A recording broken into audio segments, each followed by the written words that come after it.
What's happening, people? Welcome back to the Brothers Geek Out podcast. Another episode, two brothers about to geek out over some pop culture, movie world stuff, and give you some news and all that sort of stuff, and then talk a little bit about some real world issues as well, as always. But guys, check the description as always. If you don't want to hear about what we've been up to in life, or you don't want to hear about the real world issue stuff, you can skip straight to the news. You can skip straight to the retro movie reviews. You can skip to wherever. So check the description. The timestamp's always there. You have the flexibility to go to wherever you want and listen to whatever you want on us brothers talking about the stuff.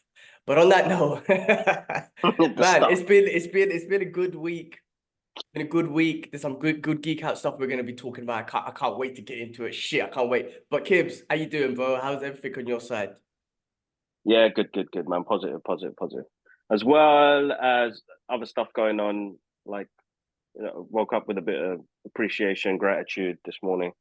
And things are never going to be easy, but those little things we take for granted, I've got to be happy about. It's Nia's birthday today, so she's 1 year old. I don't know how we got through. I don't know how she got through. But mashallah, she's one today. But loads of good things happen in the process as well, bro. Like which we'll cover base on the show today. Guys, I've got a giveaway on our X page, formerly known as Twitter. Go check it out. I've got some Jackman giveaways. Then I've got another giveaway to give to you guys as well. So the wonderful people at Paramount have given me 2 copies of Once Upon a Time in the West to give out to one of you lucky fans, 2 of you lucky fans. If you're a big fan of spaghetti western, Sergio Leone, who's the director, Henry Fonda, Charles Bronson. I mean, this movie is like, Can you give one to Dad, or you have to give this away? No, it's a giveoame, man. Sorry, please. Tell Dad to get on X and tweet or whatever he's got to subscribe and shit. This one's gonna be for the people that join in. But I'm gonna put it across all platforms just to let you guys know. So please make sure you check that out. But yeah, other than that, all is good, bro. We're doing the best we can at the moment. There is quite a lot going on at the moment, but it's a lot of positivity. But this has been the main attraction for the past couple of weeks.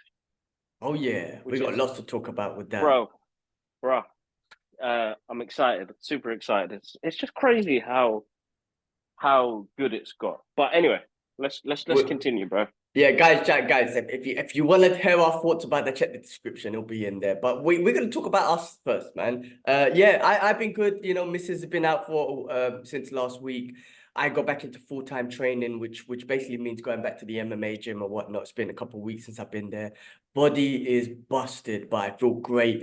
I've added a new couple things into my diet and my supplement and whatnot, mostly for cognitive function. So I bought Alpha Brain, so that was finally I'm able to get that here. That's one of Rogan's companies on it, and it's got like nootropics and all that stuff in it to help with cognitive function. So I started getting on that, taking one of those. I got on creatine. I've been thinking about creatine for a while because everyone, every time creatine comes up, it's always about, yes, the performance benefits, allowing extra water to go into the muscles for you to push more and stuff, which is great. But I never wanted that anyway. I didn't really need that anyway. I was cool with my performance, how it was. But there was research and stuff that I started hearing, and Rogan spoke about it, and I looked into it, and Dr. Huberman was talking about it, was that how creatine also helps with the cognitive function. So I'm thinking about my brain again. Now, I have a shit memory in general, so I was like, oh man, if I'm going to get on it, I'm taking lion's mane and mushrooms for my brain and whatnot.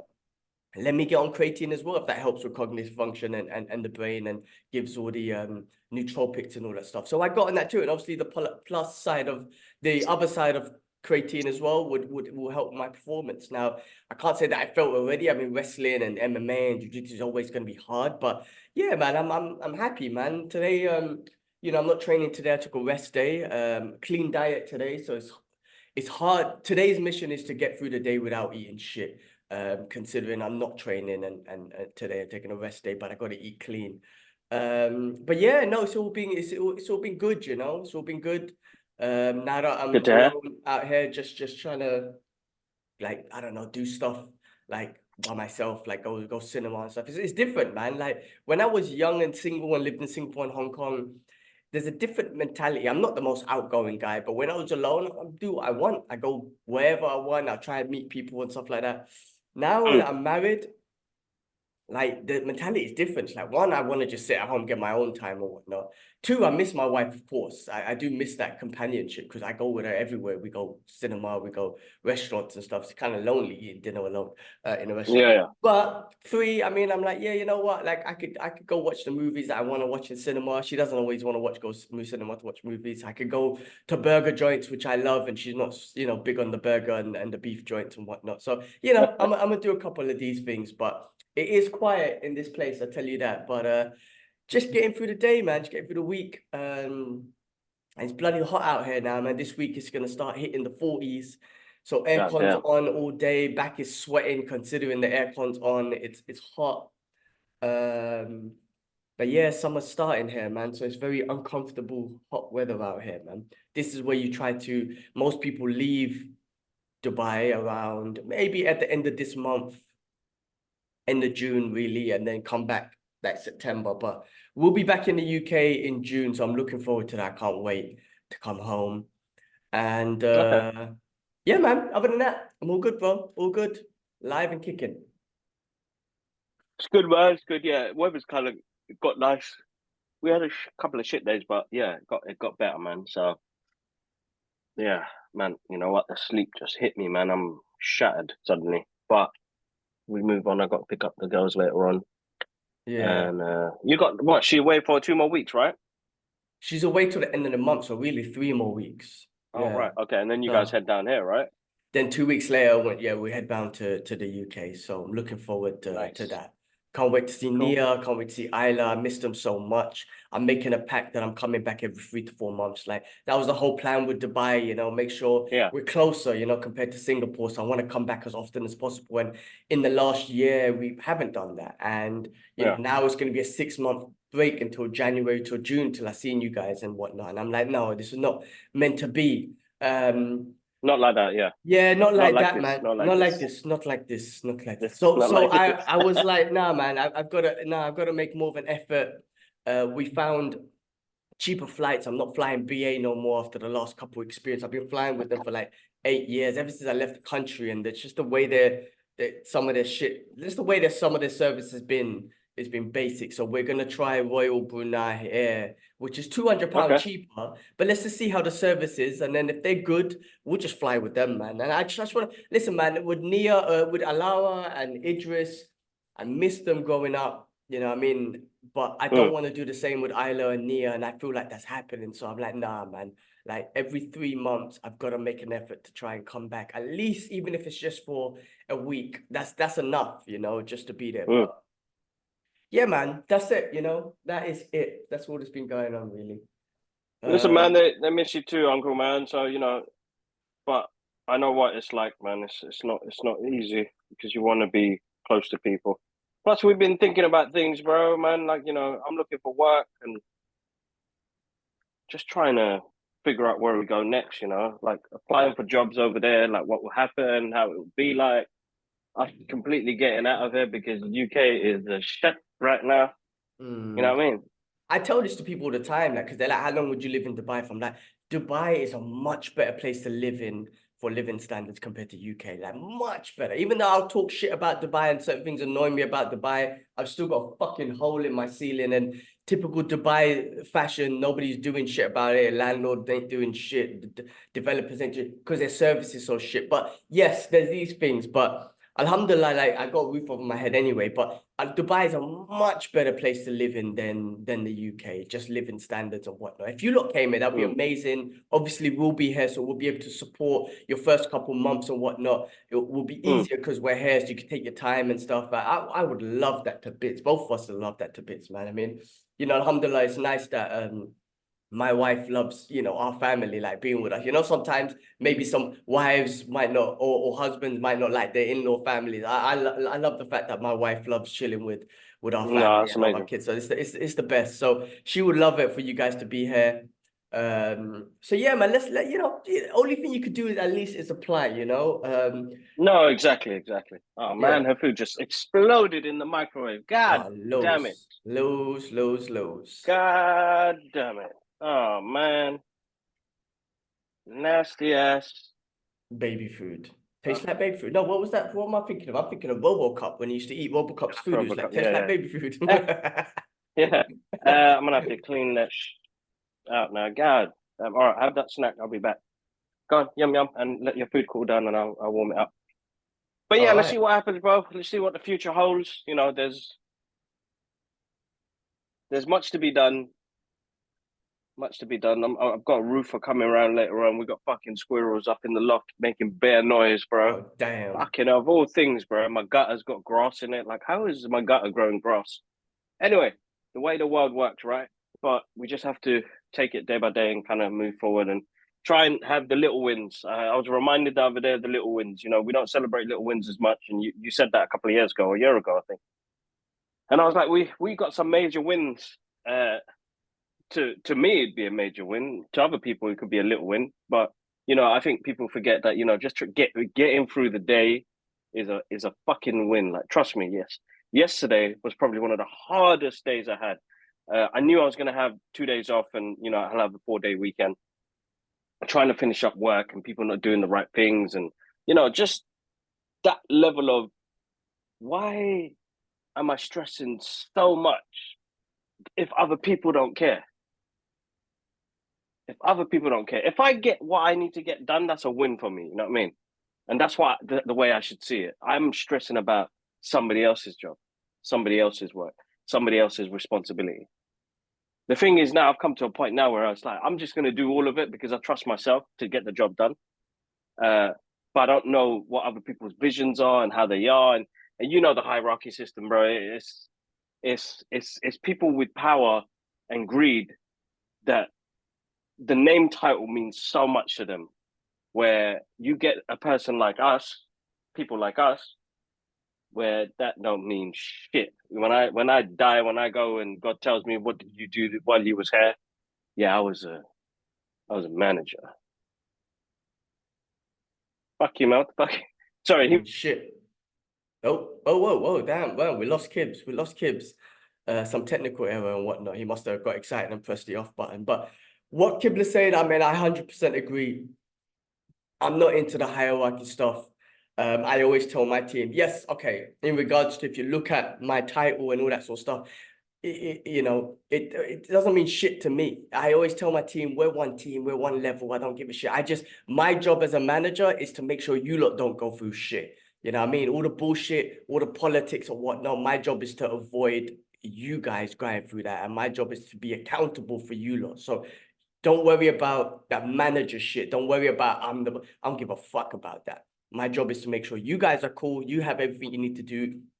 I'm grateful because I got a great team. I've had a few people in my team who were basic and finally we got rid of them and whatnot. But I've got a great team who just handles their shit. So I'm like, guys, I would never even, like, I could go a day without, or a couple of days without even speaking to members of my team because I know you're handling your shit and I don't need to micromanage you. I don't need to be like, hey, like, what they know they're doing this shit. I trust them doing this shit, and it's awesome. And they don't, I trust them enough where they don't have to. I was having this conversation with a colleague the other day, and I was like, you see all these meetings, you see all these meetings that we have, like, there's a reason why I choose not to be on a lot of them. One, I don't have the bandwidth, and two, I trust my team enough to be like, I know you can handle that meeting. I don't need to be on it. A lot of people have this, managers especially have this insecurity of like, oh, I need to be involved. I need to be involved. This is a high level client, blah, blah. I don't give a fuck. I don't need to be involved. My team will update me, and I trust my team enough to handle that meeting and that client or whatnot, where I could just sit back and do my thing and focus on my thing. And my team will update me. And when I need to get involved, and I do when it comes to like, certain presentations, shit, all right, I'll get involved. I'll get updated by my team. But there's a lot of people who are like, oh, no, I'm the manager. I need to be involved. Like, oh, can we schedule it this time? Because like, man, that's your insecurities more than anything, man. And I'm just like, nah, I'm gonna let my team handle shit. So yeah, that hierarchy shit don't mean nothing to me, but it does in this world, unfortunately. And this, I've seen it and I've experienced it as well. Certain regions, living in Hong Kong and Asia, that manager, the title means a lot to those people. Certain other regions, especially in my business and whatnot, you know, they want to speak to someone who's got a high title and all this sort of stuff. I'm like, whatever, man.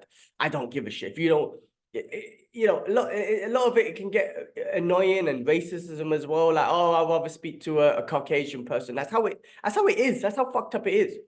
You think in Asia, I'm gonna be real with it. You think in Asia they want I'm speaking specific some regions, especially the ones I lived in and whatnot. They want to speak to a brown dude or a black manager. No, they blatantly want to speak to a Caucasian manager and whatnot. And so like that's what I'm saying. This racial corporate structure and infrastructure we're in. It's not just. It's been influenced from the West and whatnot, but the in Asia and other regions as well, they manifest that, not manifest it, they incorporate that shit too. Like it's always tough, you know. I've seen even in India, the guy who handles the Indian market is Indian, but they want to speak to someone senior and someone Caucasian. I'm like, what the fuck? Like that's how they want to operate the business. Oh, we want to speak to this person. It's like you guys are pathetic, man. And this is what I love about like our religion, for example. There is no hierarchy. You know, I'm trying to say there is no such thing as hierarchy in regards to race or color or any of that sort of stuff, or profession or money. Nah, man. When you pray, you stand side by side by, you know, a world champion. I just did it the other day. I was praying. And I was side by side by, you know, the gym owner who's, you know, he's Instagram popular and all that sort of stuff. Hamzat Chimaev was there, who's probably a UFC champion. We're putting side by side. Like it's nothing.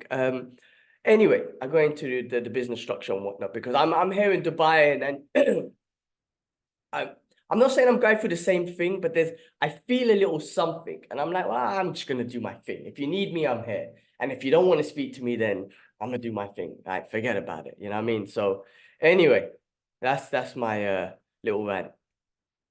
Yeah, sorry about that, man. Yeah, I don't. My computer, my phone died. I didn't charge it.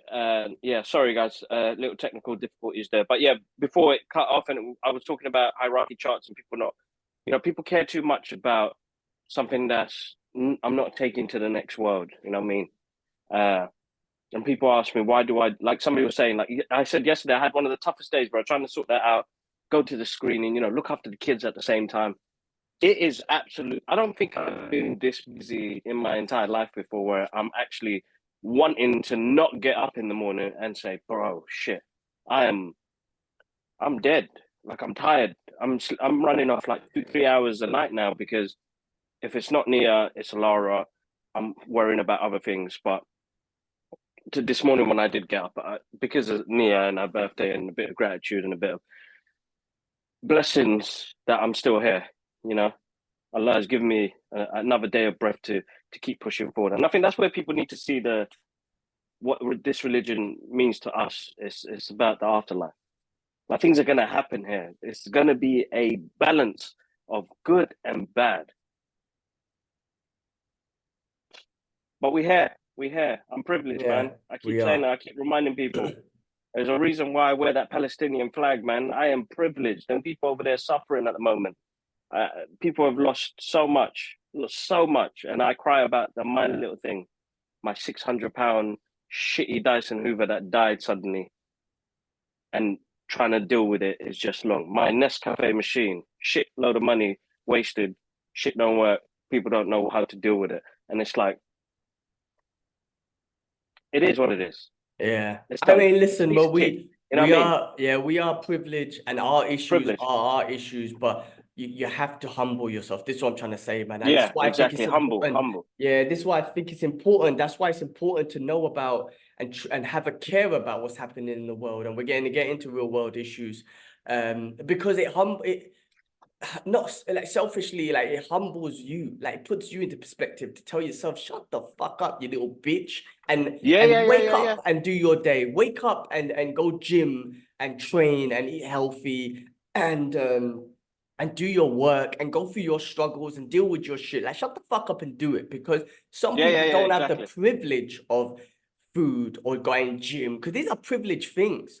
And then working or something. Like those people in Palestine are still going through it, and it's heartbreaking, and it's heartbreaking that these fuckers have gone through Rafa now, which the whole world is saying, don't do this, it's going to cause more damage. And clearly they're getting They're doing away it with anyway. They're clearly they're doing doing it in a way, they're getting away with it. They feel like they can get away with it. I mean, the US has said that they've halted on arms now just because they went into Rafa. Like how, I mean, that's a good sign. That's one good sign, right? But even though they funded everything else and whatnot. But the world, like the US mostly, man, they got to tell them that enough because fuck, man, I've seen kids and bro. children, like I'd never post that stuff on my Insta because that hurts me a lot. But I see them. I post a lot of other stuff on my Insta, but with kids dying or whatnot, I can't pull it on my Insta. It hurts too much, man. But those murderous bastards, man. I seriously, they are murderers. Anyone who I seriously don't get people who try to justify the action. I really don't. Like they're murderous bastards. If it was all Hamas, I wouldn't give a fuck. Nobody will give a fuck and be like, do what you're doing. But the fact that it's constantly women and children, I mean, listen, Piers Morgan, who's also a cant, sorry for the language, but you gotta give him some credit. Last week he was on an interview with Connor West and the Turkish, I can't remember his thing, but I think his YouTube page is the Turkish something. Anyway, they grilled him. They destroyed Piers and like, you're racist and this and that. Anyway, Piers, he got destroyed. But what happened was this week he had an interview. He done an interview with Abby Martin. And then this Yaqub lookalike that would be cussing Yaqub about, who's his former Hamas son or whatnot. Anyway, Piers had an interview with this Israeli higher ranking specialist or whatever. And Piers kind of went into him. I was like, good, I'm glad you're fucking asking the question. Because the guy was confidently saying, oh, we've killed this many Hamas members. And then Piers was like, well, how many innocent people have you killed? And the guy couldn't give him an answer. And Piers was like digging into him. The Piers was like, well, how could you be so confident about how many Hamas members you killed, but you don't have no confident numbers about the people, the innocent people and whatnot? So I was like, all right, go on, Piers. Like, I think that rant and then you getting destroyed, you kind of stick it up a little bit. But he's still a bit of a biased dude. But you know, Abby Martin destroyed this. I'm gonna say it straight. This guy's like a terrorist traitor. He's a terrorist for the Israeli government, and he's a traitor to his own people. And the way he justifies the Israeli IDF soldiers. Like, I haven't seen the full interview, bro. But he's been going around. He's an Arab. He doesn't call himself Palestinian. He calls himself Arab. He keeps going out there with this statement about Palestinians made up. It's a colonizing. Palestine is a colonizing word or country that was given to them by colonizers and all this. I don't know, some bullshit. He's the son of Hamas, like one of the Hamas founders or something. And he's a traitor to his own people. I don't give a shit. And Abby Martin puts it out. Abby Martin, she's smashing. Look, she's been a journalist there for ages. She's been an activist for the Palestinian people for ages. She destroys him. Like this guy goes out of control and starts saying, like, attacks Abby, started saying that she's not even fit to be a mother and all this stuff. She just says, like, you're a spy. You're an Israeli spy. Like, fucking, like, you're like, you know what I mean? You're a spy. What are they paying you? Like, she didn't say this, but it's like, she's just indicating, you know, you're a disgrace, you're a traitor to your own people. Like, you really think that they're going to look after you after all this shit? Like, who's going to trust you? Anyway, I really, it's like, you got to watch that interview. She does destroy him, but it's just the justification because children and women are just being blown up. They're destroying Rafah, which has only, like, has about 1.5 million people in there. Previously, it had 200,000 people, but they made everyone go to Rafah saying it's a safe zone. Now they're blowing it up and whatnot. The US needs to jump in and say enough is enough, man. Now they stopped arms, which is one step, but nah, man, they need to. So when did they stop arms? Bro, it's been so. Well, they just started attacking Rafah, and I think they took the border of the Egyptian border and whatnot, and I think that's causing a bit of conflict with Egypt.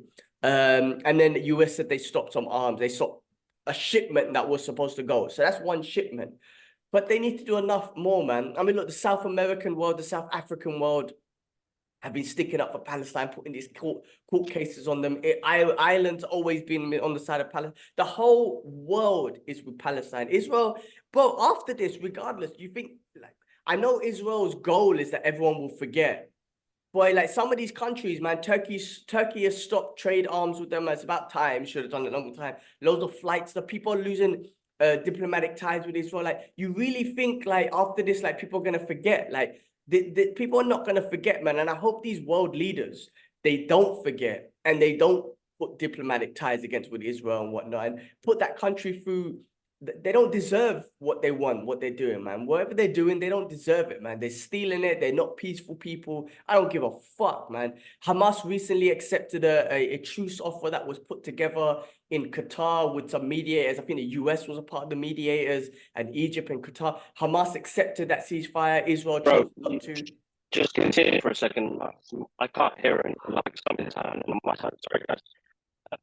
Yeah, your audio's not good either, and whatnot. But yeah, that Hamas accepted the ceasefire. Israel didn't, you know, and they went into Rafah that same day. I mean, there was all these celebrations that Hamas accepted a ceasefire in Palestine, and those innocent people in Israel who are demonstrating this. I don't know if people know this, but there's a massive protest happening in Israel, right, against the government and telling the government, bring back our hostages, accept the ceasefire. But the government doesn't want to do that because that Yahoo wants to carry on this war so it can stay in power. So even the innocent Israelis in Israel are protesting against their own government. They've been doing that before October 7th anyway, but they're going deeper into it now, saying, accept the ceasefire. Those bastards haven't. So it goes to show, man, their own people are against Israel and what they're doing and whatnot.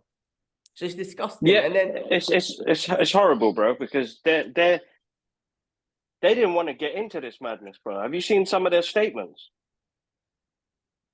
Who the Israelis, the innocent Israelis? Yeah, the innocent Jews and Israelis. Can you hear me? Yeah. They don't want this, bro. They didn't want this. There are people there saying like, we don't want this because now it puts their so-called country that they want on the map. Ain't nobody going there, bro. And they they were can't trying go to promote anywhere. it with, yeah, exactly. Yeah. And nobody, like, they're getting boycotted everywhere. Like Maldives, for example, said no Israelis allowed to come in the country. We don't want your blood money. Like, and other countries are doing that as well. Like, these Zionists, and they keep using anti-Semitic, and they've destroyed that. And we all know that clearly they're not real Jews. Clearly, we know this.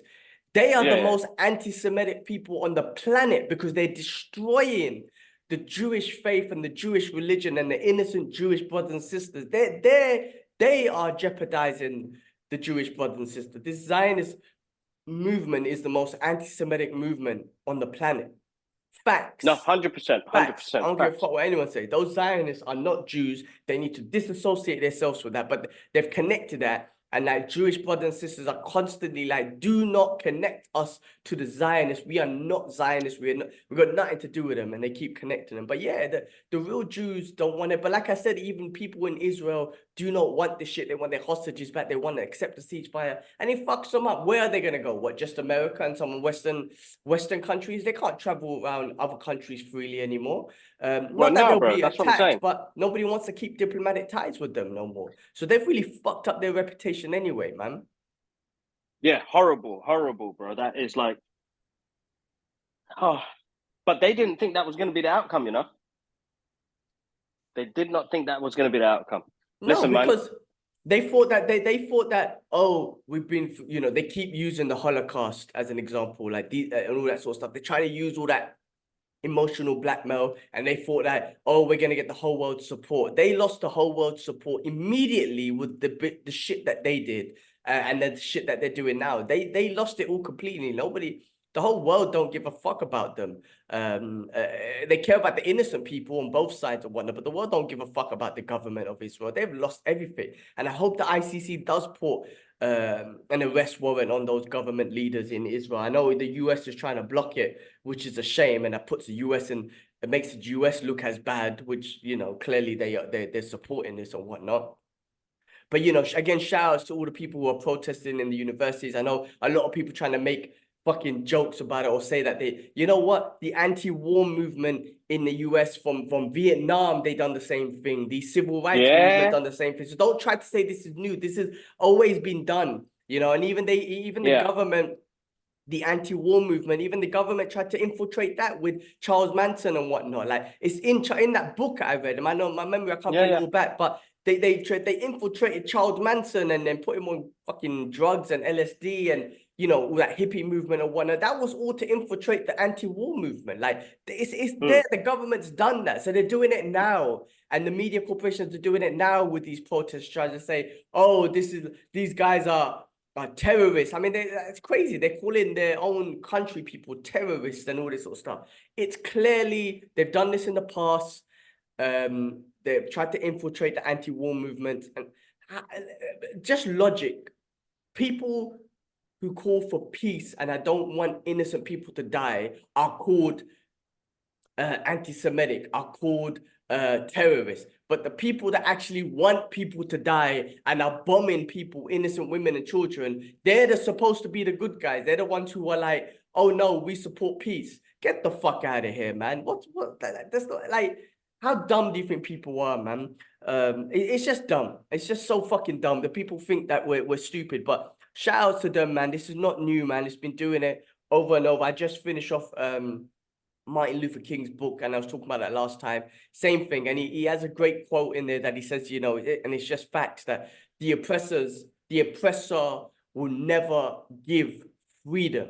The oppressors will always have to fight for freedom. That's just a fact of.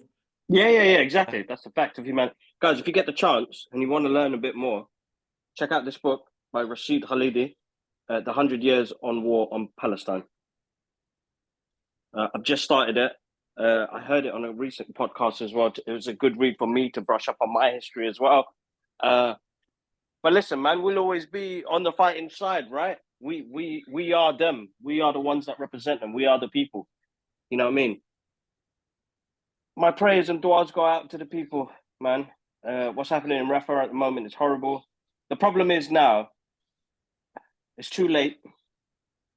I said that months ago when we were like 2 months into it, 3 months into it. The fact that we're coming up to like 7 months straight of this madness is heartbreaking, bro. It's absolutely heartbreaking. And the thing is, they'll just get away with it.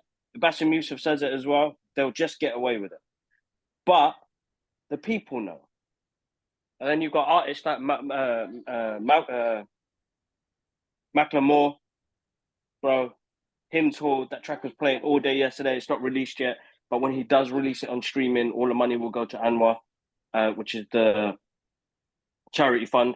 Bro, you know, I will buy that track for the money to go to charity. So guys, check the links in our bios. Well, respect bro, the track, bro. Like Immortal Techniques is always spoken about, Dead Prez. Like, I mean, these are rappers that I know. There's a lot more artists out there, but these are guys who have been talking about this stuff for ages and always speak up for the people. But off the top of my head, like Immortal Techniques, Dead Prez, and what's his name, Matt Malone as well. Like, he's been big on it as well. There's been so many other people speaking out. I know Mark Ruffalo's always speaking out, but there's different levels of statements, man. These guys are making statements, and you know, for the ones who are not, listen, I can't. I don't want to judge people living their own lives. Let them live it, man. If you feel like, I don't know what to say. Like, I can't judge people. If people don't want to say nothing, then that's on them. That's so be it. No, exactly, bro. The links in our bios. Guys. I will judge. I would rather judge the most useless Palestinian on the planet, Khalif. What the fuck's his name? Khalif. What's his name? DJ Khalif. DJ Khaled. Khalid, that fat fuck, useless fuck. Oh, fuck. No, come on, man. Don't say that, man. Come on. I'll start Thriller, bro. For real. Fuck him, though. Fuck him, man. Yeah, no. I shouldn't really cuss anyone, but if there's anyone I am going to cuss, fuck him. But no, for real. Let people... No, because that's what you use your platform for, right? You know, you got this Kendrick Lamar and Drake beef, which has been interesting, you know, but it's not real world, man. It's like, it's weird how some things disconnect us suddenly because of what's happening currently. And bro, I'm not even gonna lie, I just feel like all the content we got recently, X-Men, Kingdom of the Planet of the Apes, just connected what real world issues are and us as human beings, what we are capable of doing depending on what side you're on, because there's always going to be sides, bro. There's always going to be sides. Somebody tried to tell me the other day that the Palestinians deserve what they're getting because they're taught from a young age. There's no proof of that anywhere. Propaganda Yeah, bullshit. yeah. And we Bro, clearly and seen. I'm not, and I, as much as I wanted to fight for it, I ignored it because I was like, the fact is, you accepting kids dying. There's some like I don't know what people are going through, but there's something. I don't even say this. But Something people effed up say, with you. yeah, people say that, oh, they're taught from a young age and whatnot. Well, you know what? There's loads of videos from Israel where kids have been taught from a young age to hate Arabs. So you can throw that out there, but you know what? The fact is, it's done in Israel anyway as well. So stop that bullshit, right? And everything that Israel claims that the Palestinian does, and there's this and that, is happening in Israel. They do it. Like, so let's stop that bullshit. All that argument, I think that's all bullshit. Like, it's stupid. So people, I know now with the conversations I've had, because I've never taken it further. I've never cussed them or told them they're messed up or anything like that. And if they do listen to the podcast and you heard that, then I'm obviously I'm sorry, but I just can't agree with it. But there's something wrong when you want children to die. Like when you see stuff with children buried alive, like that. That made me cry. Then there was another one that somebody else put up. One of the current montage. He put one of a baby, and I couldn't even look at it for a second because I instant tears, bro. Yeah, so like, as a human being, for you to be at that level of a human being dying, bro, a human being dying, and it doesn't affect you in any type of way, but we've probably seen the most horrendous stuff in thousands of years. If they showed us footage of what they did in Afghanistan, in Iraq, we'd all be in the same place right now. And I think that was their mistake. Like, oh no, even though we tried, we did this, there's millions died, bro. Millions died. But now, man, we're watching it in 4K, bro. So that's what you tell me whose side you want to be on. That's what it is. I mean, end of the day, they'll always like. I've heard all the time again these people who are against Islam and all this. Oh, you know, these only Islamic people say Allahu Akbar and do something bad, and only them are terrorists. Propaganda, you idiots. The only reason why we're labeled as terrorists is because your government and the media pull it out there. Do you know how many terrorists who are not brown, who are not Muslim? No, you never want to label that. And people don't want to put that in their head because their government and their media doesn't pull it out there. But the fact of the matter is, we're the only ones that get our religion and our color. And we're called terrorists when someone who happens to be a Muslim or whatever does something bad. Because there are people out there, and there are some people out there who happen to be Muslim who might say wrong words and do bad things and say death to America and shit. That's all wrong. Don't associate those fucks with me. Of course not. But what the media does and what these Islamophobic people do and whatnot, they associate that with the fish. Like, well, listen, those Zionist fucks are doing the same thing with Arabs and all that stuff, and they've been taught as children. Do you want me to associate that with all the Jews? No, because I know all the Jews, not all the Jews, 99.9% of them don't want to be associated with that shit. But it's the media, it's the propaganda, and then these stupid fucks who always want to associate us with all of that. That's what they do. But this is part of the game. This is part of the tactics. Like, they do that. They do that because it's a part of the war. It's a part of the war game, the war tactics. So the more you do that, the more they push in the propaganda. That's how people feel. Like, people across the world think, oh, terrorists, okay, Muslim. That's propaganda. That's the bullshit that they've done. So, you know, the regular people are never going to fall for that. You got a bunch of idiots that will do, and those are people, if they can live happily with their lives because they're disgusting people. But human people are human to humans, man. Like that again, us regular people are always going to be the ones that's going to stick up for humanity, and that's what's important.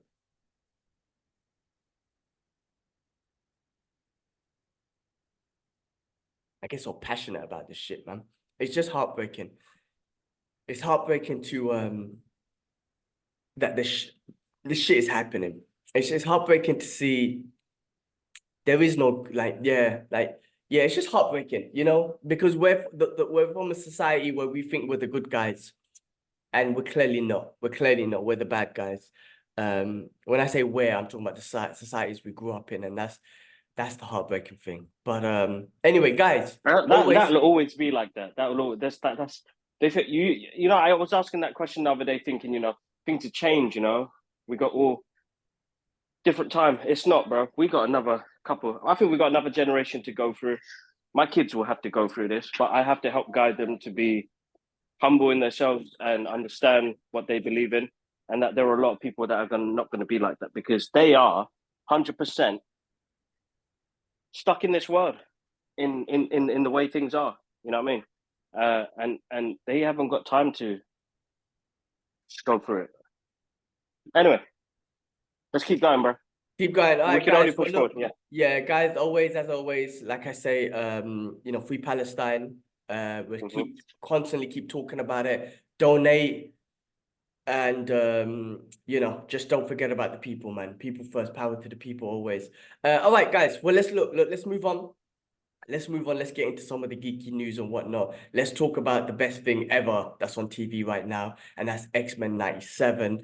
First of all, before we get into the episode, I do want to shout out Kibbs. I saw the interview that you had with the showrunners. Yes. Shout out their names. What's their names again? So Eric and Julia Leewald, massive thank you for being a part of the Brothers Geek Out podcast. I'm not going to lie, probably one of the best episodes I've ever had. It was humbling, man. Humbling experience. It was a great show. I lost myself in the moment a couple of times just because of excitement. And it's heartwarming, They what they shared on there was just pure gold, bro. You know what I mean? Like, that's pure treasure there, man. 11-year-old Kibbs is super happy. I mean, who would have thought, bro? Us watching the X-Men cartoon to having a conversation with the show writers, the showrunners and the writers, and people that created stuff for a TV show, and the hardships that they went through. And being special consultants on the new one as well, which is absolutely amazing. It's just beautiful to see, honestly, beautiful to see. And guys, check out the episode. The episode's out right now. It is on all streaming platforms, and I've done something new as well. So this is the first interview. I think the third interview. I've popped the video up on Spotify, so you can watch the video. If you've got Spotify, you can watch the video on there. But it's on YouTube. You can listen to it. I'll put all the links below. Great episode, bro. Absolutely great. Eric and Julia, awesome. I literally just finished listening to the whole episode, and I genuinely enjoyed it. And I'm not just saying that because it was the Brothers Geek Out podcast and whatnot. But I love the fact that they're so passionate about it that 30 years later, they remember all the stories and the processes and the people and everything they had to go through to go. I mean, to have that memory means that you really enjoyed this project. You really were passionate about this project. I love that they told us stories about, how Morph was created as a character and how they had to bring him back because he was such a loved character. And then I love the fact that how, with Beast, to bring his elegance into the team based on Beast being a very smart, intellectual and whatnot. And like they had to go back and read books because you couldn't really Google like intellectual quotes and stuff from hundreds of years ago. So you had to go back and read books and get out relevant quotes that he would comment on in certain situations. I loved all of that, man. It was such a great episode. And they broke some breaking news, I think. So X-Men 97 has been for season 3, not just season 2, which we know about, but it's season 3. And they broke that news on the podcast, which was, I'm like, fucking awesome. I love it. That's how some breaking news on that. I need to make that a clip. Sorry, I'm going to put that clip out. That is just, yeah. Absolutely. We'll bust that in the news again just to kind of pull it in our news clip as well. But yeah, guys, check out the episode. Brilliant episode. Please do check out the episode. And I love their passion. The brother got a little shout out as well, which was nice. But let's get into X-Men episode was episode 9. Oh my God. Oh my God, this show just gets better and better. It's the best thing on TV right now. I don't give a fuck. Maybe as a geek, it's the best thing on TV right now. I don't give a fuck. It's so fucking good. Guys, I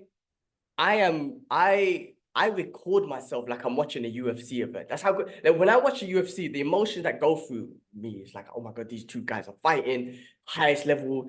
I don't know what's gonna happen. It's gonna be an oh shit moment. Like that's what the UFC is, right? When these high level fighters, Yeah. that's how I'm watching the X-Men. I have to record myself because I know there's going to be some oh shit moments in these 30-minute episodes. My God, we got some oh shit moments in this. I mean, I love the way they've taken this story. I love how Magneto and Charles, like how things have turned. You know, how someone like Magneto, there's an element of good in him that Charles sees. Yeah. And there was that element being expressed, but it was all taken away just because of the shit that he has to constantly go through, and he loses faith in the humanity and whatnot because of some, bad guys and whatnot. And just their Racist, bro. Some racist. The racism, that's literally what it is, and the friction that they go through. But the oh shit moments, I have to talk about them. First of all was Morph turning into Hulk, which was sick. Come on, that was so sick. Just to see one of the Avengers in there. I mean, it fucking, I'm telling you, there's going to be an Avengers crossover, right? They can't just bring Cap and Hulk in it and not tease us with a big Avengers crossover moment, which I think is going to happen. That was so much. But the ultimate oh shit moment of this season, apart from Gambit, was Wolverine, first of all, stabbing Magneto, and secondly, Magneto pulling the adamantium out of Wolverine. Fuck! What the hell, bro? I was shocked at Wolverine stabbing Magneto. And I listen, man, I don't think Wolverine had the intentions of killing Magneto because he knows. So he just stabbed him where I think he's smart enough to know that it won't kill him. But for Magneto to pull the adamantium out of Wolverine and they stopped it there, my God. What is that? What's that comic? Is that that's so it's X-Men. X-Men Fatal Attraction is called. Fatal Attraction. Yeah. Oh, oh my God, bro. I couldn't even sleep yesterday. I was thinking about that shit. I was like, what the fuck? What the fuck is going on? How are they doing this to me? It's an animation. I love it. It's the best thing on TV right now. It's peak TV, right? Like I didn't think it would be, it was nice to know it was coming back and they're gonna do the animation, bro. This is how you use source material, bro. This is how you use source material. So adaptation into an animation, give me rememberable stories, but actually using the source material, bro. Don't tell me you didn't get moist when you see them on their old costumes, bro. Oh my God, that's another thing. Oh my God, they went. Bloody hell, bro. I was like so excited, bro. So excited. It's unbelievable, bro. Like I'm kicking and screaming like I'm a kid watching this again. It's just like insanely good. Their old costumes, everyone, well, Wolverine's old costume, Cable, putting him in costume, Cyclops. Oh my God, that was black leather. Great. Did you see the black leather thing? What do you think I'm joining a circus? And he goes, "What? You want to wear black leather?" Which is taking the piss out of the X-Men movie. Oh yes, in your face. Because in the X-Men movie, they were like, would you expect me to wear yellow spandex? Now they're going backwards and say, in your face, fuck you, Fox Network. I don't care. It was so good. This cartoon's too good, bro. Oh my God. I love the relationship between Cable and Cyclops when he was like, give him hell. Like, I love this, man. I love everything about this, man. It's so good. I fucking hell, man. I'm so excited. Insane. I got goosebumps. I keep getting goosebumps. How could this animation give me goosebumps? But it's so impactful in for me personally as a geek, exactly, yeah. As a oh God, it's so fucking good. I could just geek out about it all day, man. I love it. So interesting where they're taking this story. It has elements from different comic books in here. But some of the most iconic comic books, bro, which is absolutely amazing. And as you know, like speaking to Eric and Julia regarding what stories they pick, how they adapt it to the big screen, just amazing to see it all coming together so nicely, bro. So nicely. Like, we eating good, bro. We eating good as fans, you know what I mean? Like, don't get me wrong. There's a couple of highlights in my life right now. X-Men 97 is one of them. It's like My only thing is, if I could just own for like a own personal what's the word, like a personal comfort thing is, if it only came out on Saturday morning, I would love to have like order some like fucking pancakes or something and just enjoy some shitty food. But you know that brings you a bit of joy. Brings on a Wednesday. On, I know it comes out on a Wednesday, and I love the fact that it comes out on a Wednesday. But I've come home from training. My body is busted as hell, and Mm. I'm on a clean diet, so all I want to do is drink some sugary drink or something like that, and eat some burgers and whatnot. So just to add to the moistness, I wish it was on a day on the weekend where I could just eat some junk food with it. I was just thinking about it yesterday because I'm so happy. The one thing that will make me even more happier is a little bit of a Some junk food. some junk food. You know what I mean? Just to give me a bit more endorphins because I'm so happy. But bro, I can't express how happy I am. That's the one thing I look forward to every week. When it comes to Wednesday, I cannot wait. Marvel has got me straight back into the MCU universe. Best animation. I'm sorry, man. I know I would always say DC has the best animation. Marvel has stole the show again for me personally. For me personally. No, listen, bro, 100%. The fact that we're getting season 2 and 3, I'm over the moon. If they're as good as season 1, like you can't.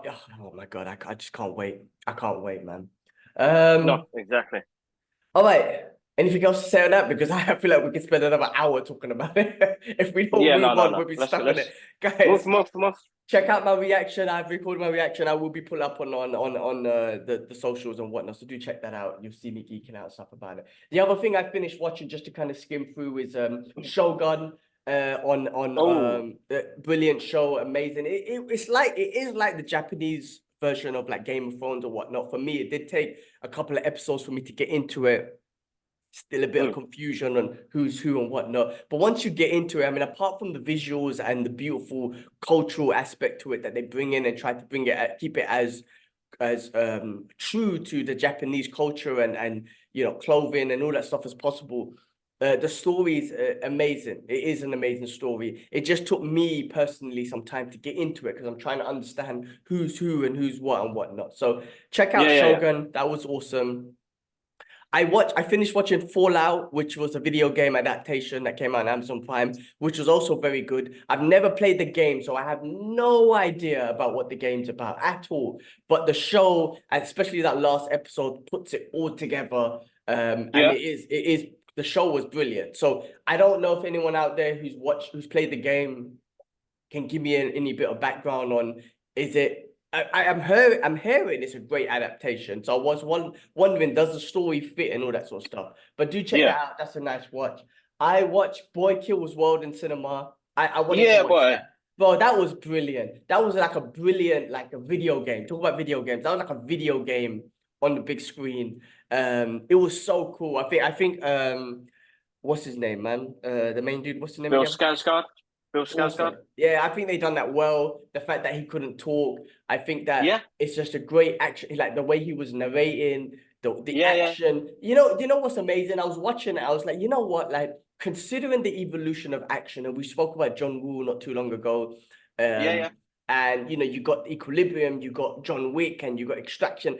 Like you're like, how else creative can you be in the action world and whatnot? And this movie proves me right, like wrong, sorry, or whatever it is. Proves me that they can still be creative in action, and I feel like they're gonna carry on doing it. I think the creativity in this was awesome. The martial arts was awesome. It was so much fun to watch. The cast was awesome. Even the little twist that they had, like it was a simple movie, in my opinion.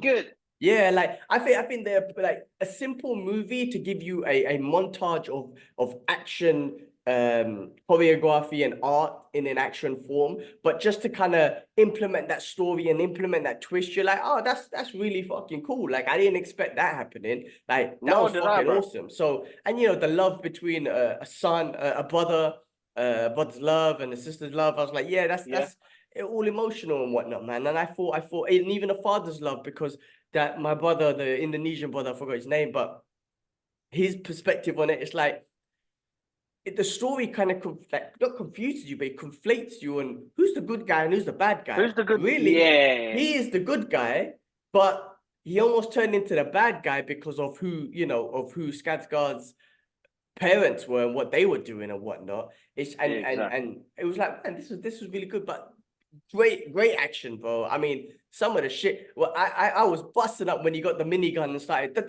like that's some like video game violent shit, man. When he just kind of like done stuff like that, it was crazy. I really enjoyed. I listen, really made an effort to watch that. I'm glad you did, because it's one of those movies that I know as brothers we would love and enjoy. It's like pure classic cinema that we've enjoyed from young, but with very good visuals. I love the world they built. Like, this is what movies should be: fun, right? Like, fun, crazy, creative. But that twist, bro, I think that got everybody. Because me, I looked at Ash, I was like, what the fuck? What's going on, man? I did not expect that. Because you're right. Because you're torn between two characters now. Who is the good guy and who is the bad guy? And you know what? He is the good guy, But then the kids had nothing to do with it. It is the mum's fault. Yeah, exactly. Fully enjoyed it, bro. Great film. One to buy on Blu-ray. 4K. I think so. It's such a fun movie. Like, we could just sit. I went cinema last week just expecting a fun movie. It was easy to sit and watch and enjoy and laugh about certain things and certain comedy aspects and with the narrating and whatnot, and just enjoy the art on TV. There was nothing to think about, really. I mean, that twist was something like you're like, oh shit, but really you just sit there and watch it and enjoy it. And I love movies like that, man. So that was absolutely brilliant. Great film. One to catch if you guys get the chance. I feel like it didn't get promoted well enough. But that's true, yeah. I thought it was a great film, bro. I think Bill Skarsgård is a very versatile, very talented actor. He did great in it. I'm looking forward to seeing his version of The Crow. Yeah. But yeah, as I said, as an actor, he smashed it. I'm getting introduced to him now more. Like, he's in this. What did I see him in something else? John Wick. John Wick. Yes, yeah. I'm getting introduced to him a lot more, man. And we're gonna see him in The Crow.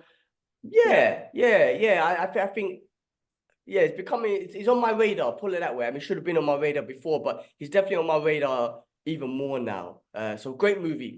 So much fucking fun. I love it. Yeah. All right. The other thing I watched, Ashraf recommended this one. It was a Netflix documentary or show documentary called Baby Reindeer, and it's about and the main guy, I didn't even know this. The main guy in the show, the guy's name is Donnie in the show, but his real name is Richard Gad. He is about his life and about a stalker that he comes across, and ultimately, like, it's really fucked up. Actually, talks about it's basically a biopic on his life, right, in the show. Yeah. And he has this stalker that comes into his life, and you think that that's the bad thing. Actually, what he went through in his life was actually fucked up. Like, he literally got raped and whatnot. He got raped and got drugged up and all these other things that was happening.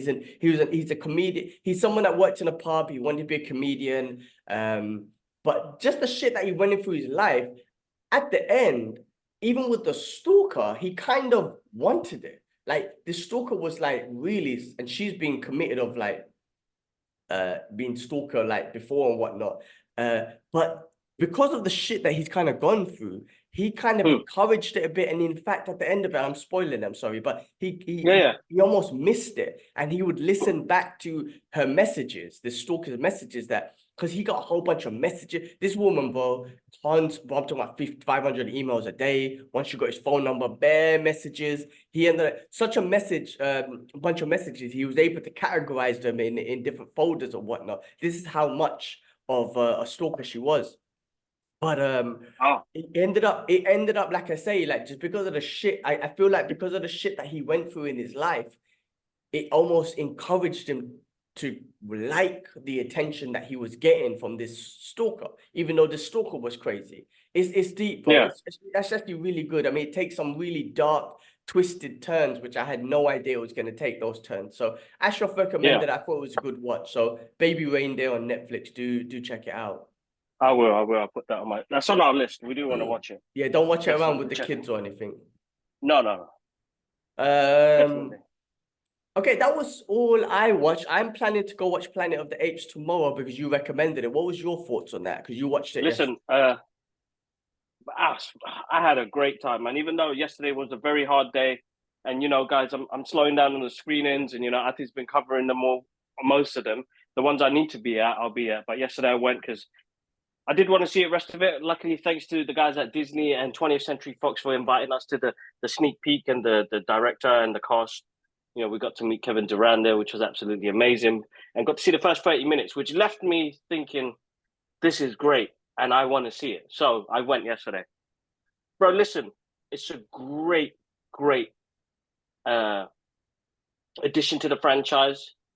It's probably become my second favorite movie this year.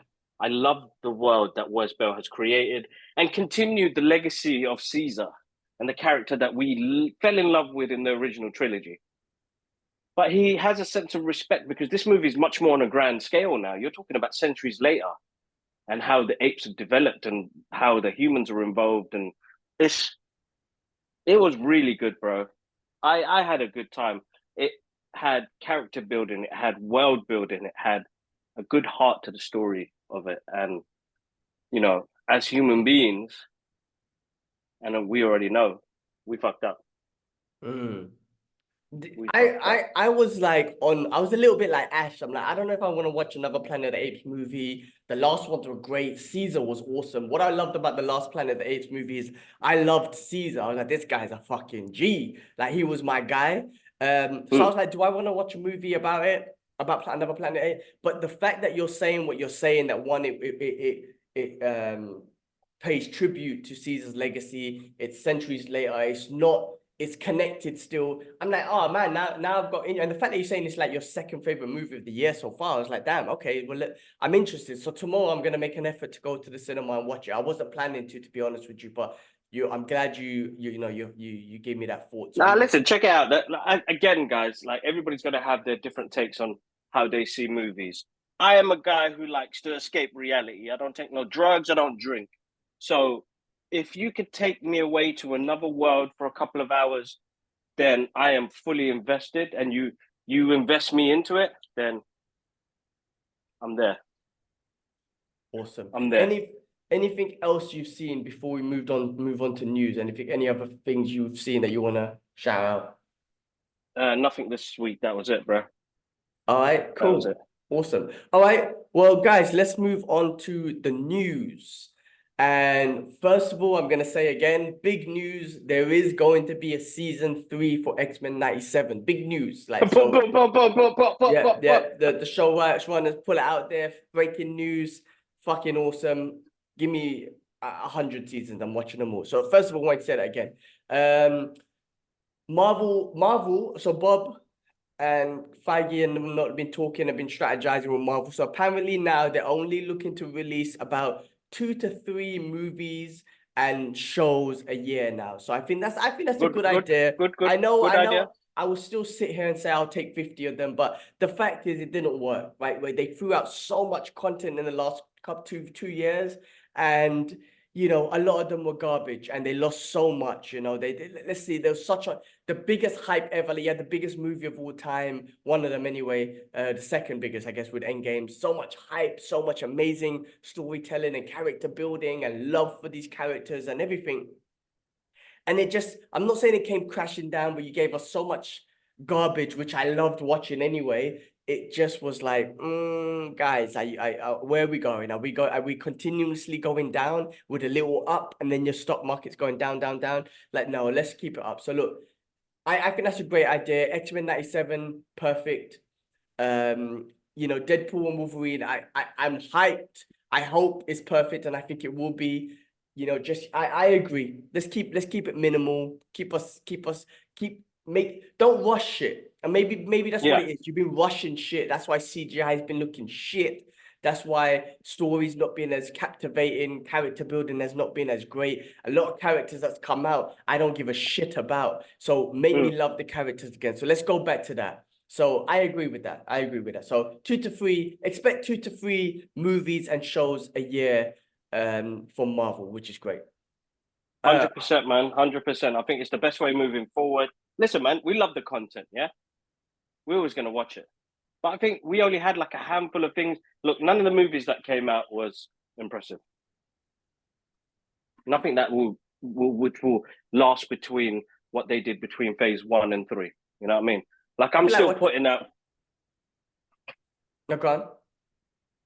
I feel like I'm still pulling quotes from, 1 and 3. Like Cap. I miss Cap. I miss Iron Man. Stuff like that. Yeah, like, I want to watch Endgame. They meant so much.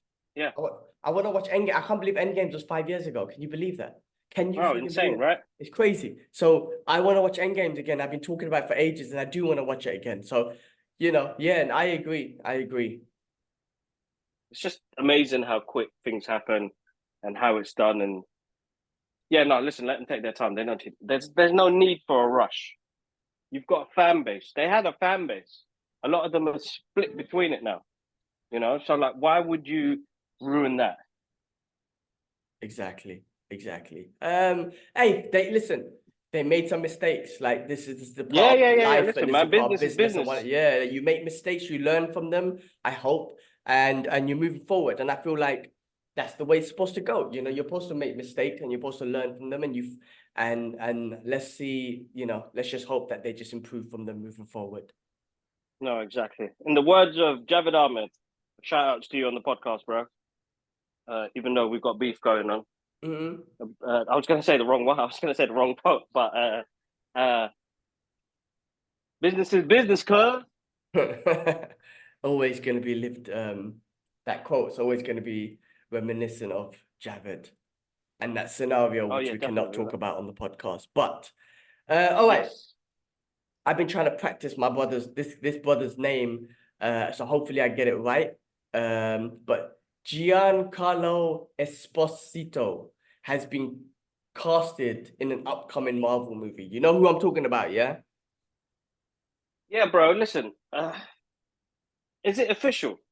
Yeah, I think it's official, and they're saying that he's been casted in Marvel. The character that they've casted him in is like one of those. It's not one. I don't think it's a mainstream character. I don't think so. I don't know. So, but yeah, I think it's been official. I've seen it everywhere, man. Yeah, that's the thing, because I thought they'd give him. I genuinely thought they'd give him Professor Xavier. And I would have been cool with that. I genuinely thought that would have been a great cast. But hey, listen, I think he's such a great actor, and if they use him for a character that's not as popular or whatnot, that's an opportunity for someone as great as him to build up someone in this universe who we might not be as familiar with. Do you know what I'm saying? Yeah.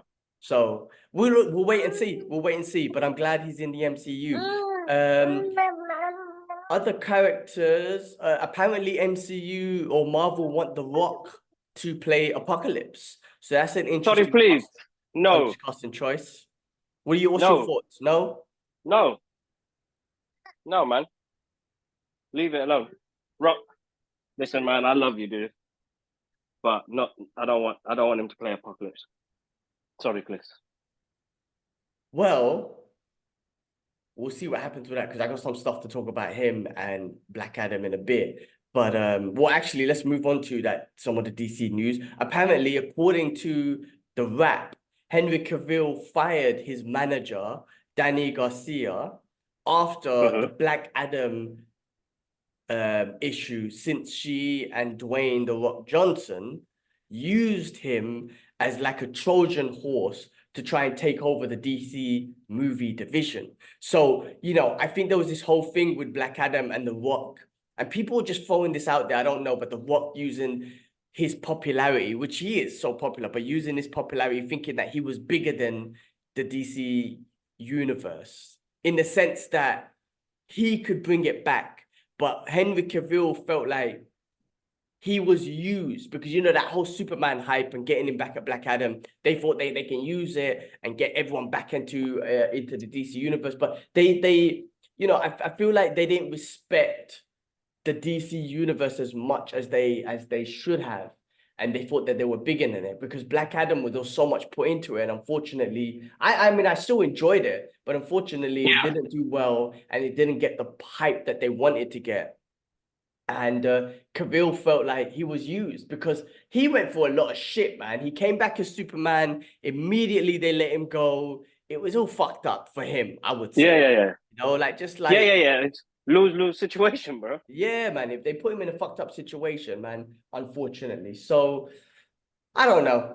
But that's what they say. That's what apparently Cavil ended up firing his manager for that because it was just putting through bullshit. But Yeah, that's a shame, man, because I think he's really cool, but he just hasn't had a good time in the industry, bro. I feel like I don't know if you've seen that. Like none of his movies are big, and like he was in that film recently. That's Guy Ritchie's one, which flopped as well. He was in Argyle. Which Like, Guy he's Ritchie not- movie? Sorry, which Guy Ritchie movie? This new one, The Utterly Madness of Something. I haven't seen it yet. It's supposed to be a good, fun movie, I gotta check it but I out. haven't seen it yet. Anything Guy Yeah. Ritchie, I genuinely enjoy, so I got to check it out. But the fact that I don't know about it might be a reflection on its success. Not that I'm supposed to know everything, but like if I don't know about it, then maybe that's probably why maybe the world doesn't know about it. It has been promoted as well. I like Henry Cavill, man. I mean, it's unfortunate what happened to him. I hope I genuinely hope he doesn't have to be attached to superhero movies, but I hope he does go into the MCU. But I do hope that he goes into the MCU and they give him a good character and he's able to build on that character and they really justify Cavill, like they use him good. So I hope that happens for him. Cyclops, man, give him Cyclops. I can see him as Cyclops. Go, give it. Or if you do, and he becomes Mr. Sinister, I'm happy, man. Just give him justice, man. I think as an actor, I think he's great. He has this charisma that he puts on the screen, and he has a presence with the way he looks as well. So give him something. Give him something strong. He deserves it, definitely. Definitely. Well, talk about Superman. James Gunn has shared the first look at David Quonswett's Superman from the upcoming DCU launch, showing the actor suiting up for battle that can be seen already waging on Metropolis through the window. That was a great image. That was a beautiful image. I loved it.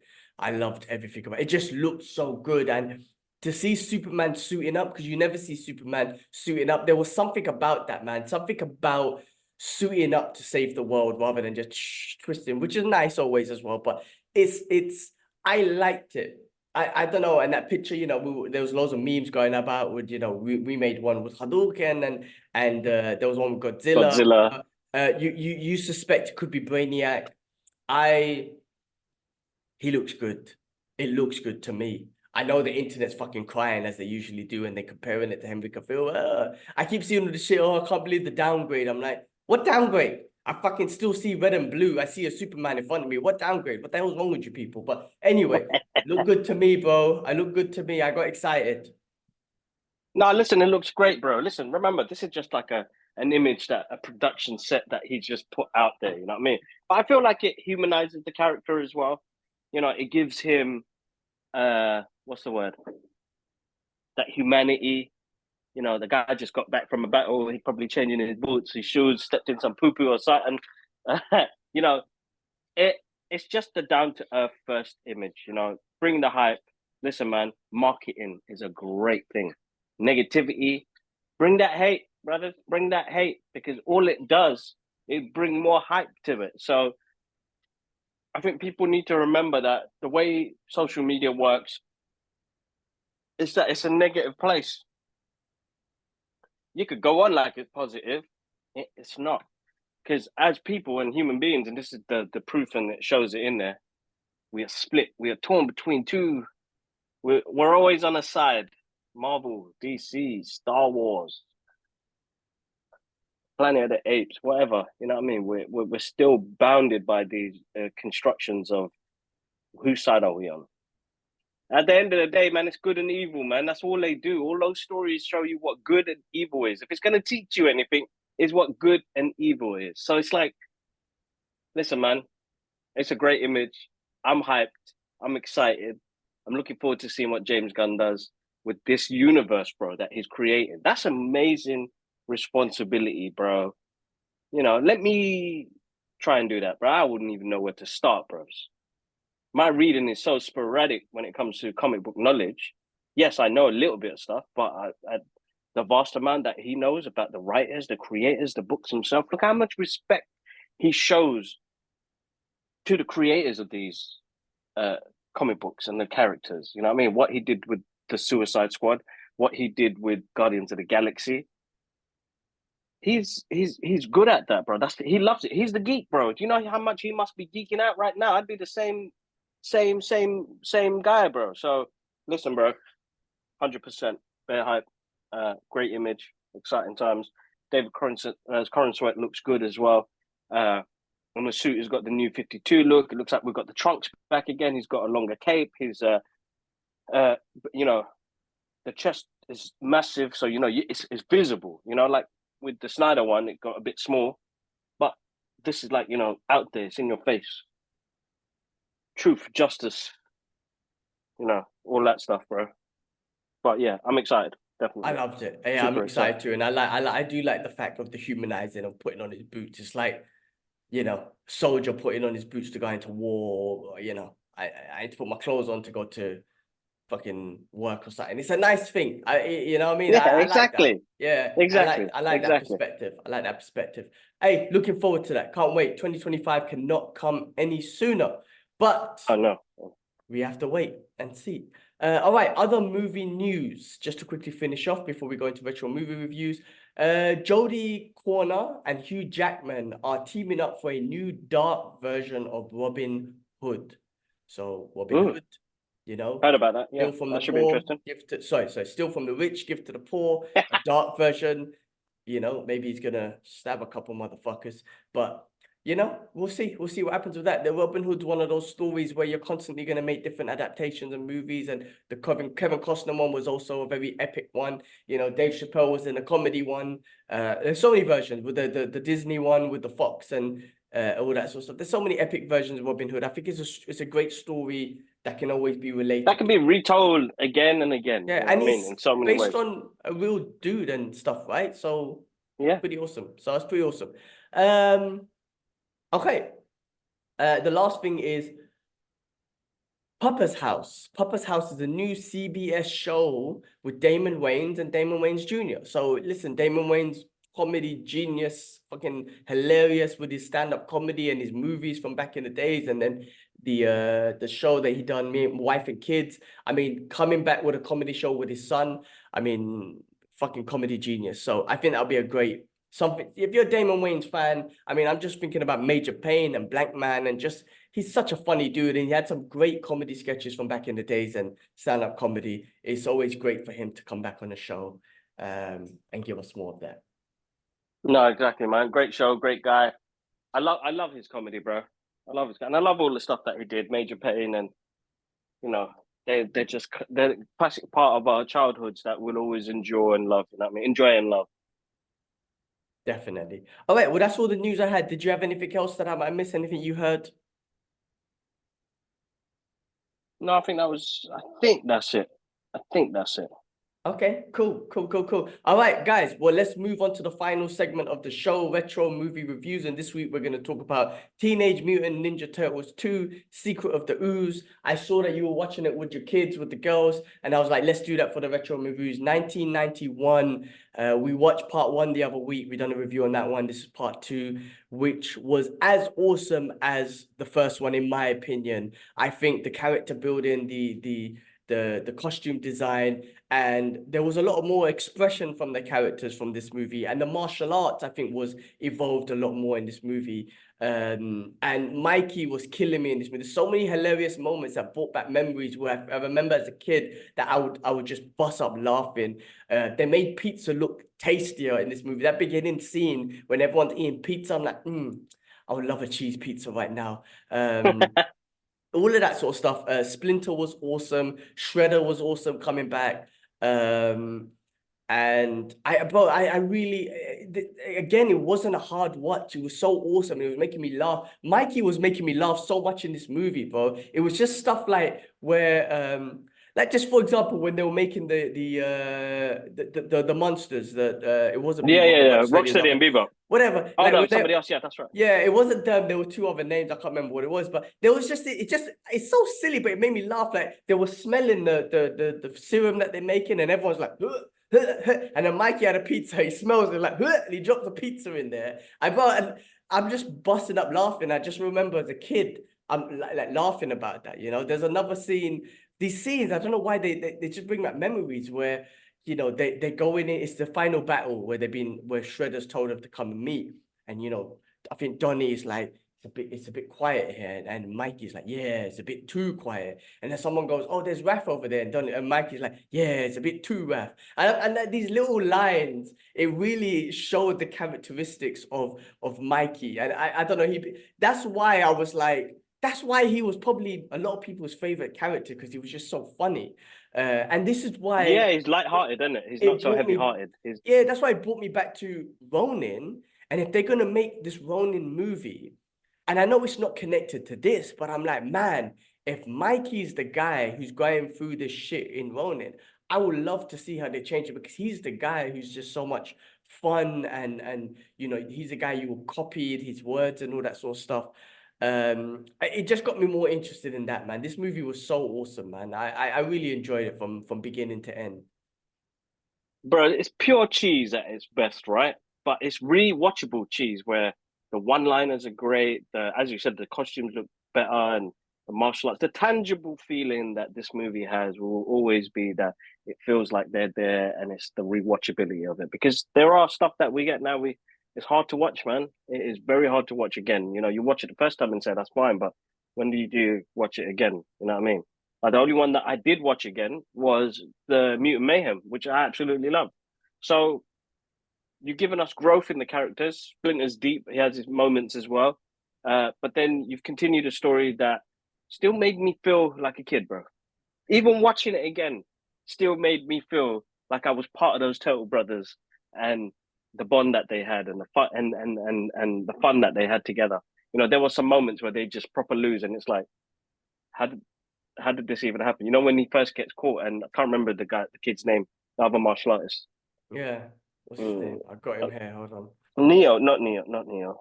Kino, Kino. something like Yeah, that. yeah. Yeah, Ernie Reyes I can. Jr. Kino. Yeah. Yeah. And then they changed April O'Neil. I completely forgot that, bro. Yeah, yeah. You're right. They did change April O'Neil. Yeah, they completely changed April Page O'Neil. to Turco. Um, yeah. I mean, look, when you go back and you said it straight, it is cheese. And as an adult, when you watch it now, yes, you pick up. So, like Shredder killed himself. Like when I watch it at the end, I'm like, he killed himself.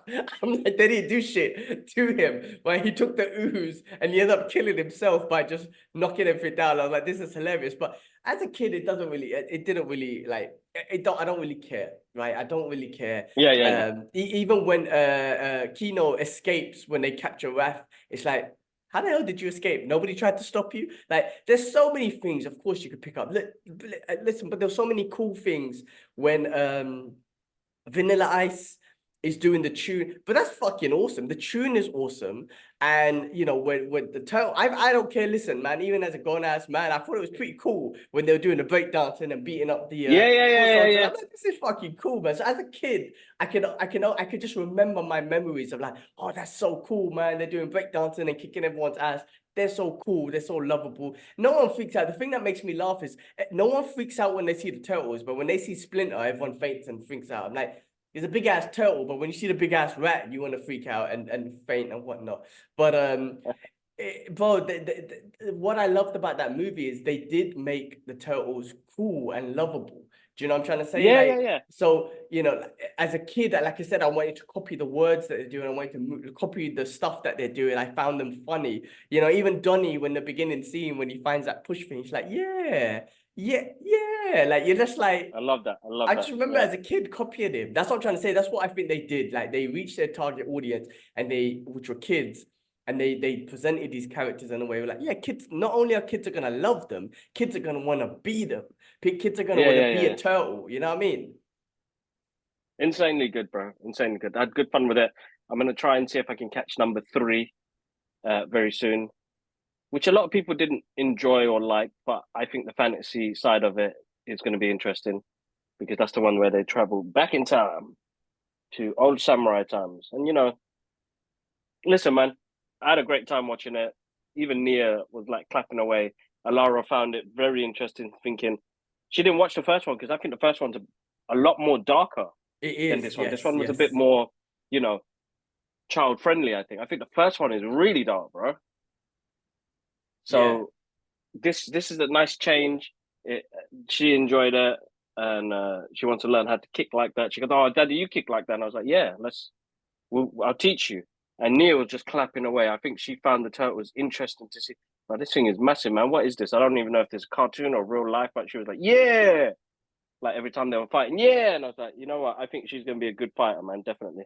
That's awesome. Yeah, no, you're right. This one was definitely like the first one I mentioned that there's a lot of everything happens in the dark. Whereas this one, like they start off in April O'Neil's house, so it's bright. They, the some of the Yeah. scenes that they fight the foot soldiers and whatnot was in broad daylight. Mm-hmm. So you're like, oh, actually, yeah, you're right. They took out some of the dark element and made it bright and whatnot. So I think it animated the characters. The characters were already animated, but I think they animated them a lot more in this one to give them a bit more of a lighter touch. Not that it was dark in the first one or whatnot, but there was a darker element. They were just a lot more animated in this one, which Yeah. Definitely. translated to the Definitely. cartoons. And again, it just made it was the target audience of the kids. Everyone wanted to be like turtles. I want a turtles action figure. I want to act like them. I want to be a ninja like them, and stuff like that. And they were not very good ninjas. Splinter caught them at the end. It's like, did people see you? It's like, oh, no, nobody saw. They were in a club, man. They were in a club dancing and shit. Like they were bad ninjas. They weren't good at their job. Which I No, think they was weren't. They weren't. good. And then ended up on the front page of the newspaper. Exactly. Yeah. So that was awesome. I genuinely enjoyed watching this, man. I think with these retro movie reviews, like if we ever pick a movie where I'm like, I couldn't watch it, then I'm like, I don't want to do it. But the fact that all the Mm. movies we watch so far, I can sit back and be like, oh my God. And if it brings back childhood memories, man, if it brings back those, I'm like, this is definitely like one to talk about. And I'm just happy to watch them again, man, because that's one of Yeah, the things we definitely. have, man. Memories, man. Memories, man. Great watch. Good fun. Let's pick the next one, bro. We'll pick the next one. Yeah, so we're gonna watch it. I love watching a fresh take on it, man. I really do. Yeah, definitely. At this age now, anyway. Yeah, Yeah. Cool, definitely. It's a man. Well, different look, take. that was anything else to say? Yeah, I mean, look, Bebop, Study. It wasn't really done with some next two things. I can't remember the names. They were whatever, but they were fun. They were good. Again, I like the costume design. It wasn't, they Yeah, didn't really have CGI back then, but it was just costumes, right? Which was just which kind I of, love, bro. That's why I yeah, love it, bro. It's because that props. tangible feeling that it's real, and I hope moving forward, and I think films need to bring that. I know some films do it, you know, but like you don't need to watch a big Hollywood movie. Like even with Kingdom of the Planet of the Apes, bro, that CGI is flawless, bro. Like you're like, how in the insane world does it look this good? Seamless. There was points I was like, I don't even know what's real or fake anymore. So that is because it's a massive budgeted film and it's given everything on this, because of the visuals. The acting and everything's going to be great, but the visuals. But then there are some films, and you're like, with some of the Marvel films, and you're like, bruv, move, man. Just give me X-Men 97 all day. Yeah, But agreed. yeah, all right, guys. Shall I sign off, bro? That's it. All right. Well, guys, look, that was our retro movie review for this week. Guys, if you haven't seen Teenage Mutant Ninja Turtles originals, I mean, where have you been? And do introduce them to your children because they're children friendly and they can enjoy them Yeah. and whatnot. And we'll pick the next one for next week. And guys, if you have any recommendations on which ones to do, like throw them out there. We'd love to check it out. Yeah, no, definitely. Throw them out there. Throw them out there. Cool. All right. Well, that's it, guys. I mean, guys, thanks for watching. Thanks for subscribing. Thanks for support. Always, because of your guys' interactions and viewership and whatnot, we're able to get the opportunities that we do, which is like speaking to X-Men showrunners and writers and whatnot. Like that, that's big for us. That's huge. And that's all because of your support, guys. Of course, we're going to always try and do our thing and work hard on what we do. But, you know, the fact that we got a base of people who like our content, I mean, that is amazing. So thank you guys, as always. Appreciate it. No, definitely, man. 100%. You guys are the ones. Guys, comment, like, share. Come on, show us some love. I know you show us love already, but show us some more love. Let's get out there. If it's not this episode, check out the one with Eric and Julia Leewald, who are the showrunners and writers for X-Men 92 all the way to 97 and special consultants on X-Men 97. It was a great episode. Check that out. Follow us on our social media journey, guys. We are on X, Instagram, TikTok, and you can listen or watch the podcast on all streaming platforms, guys. Massive thank you, as always. Guys, link is in our bios on our social media for donations to Palestinian medical aid. Please, they need a help. So please, whatever you can do, every little helps. There is a large amount of you guys that have donated a lot of money. Thank you so much. I can't thank you guys enough. That's amazing to see that. You guys are wonderful, beautiful people. And yeah, we'll catch you on the next show, guys. One love. Peace. Peace.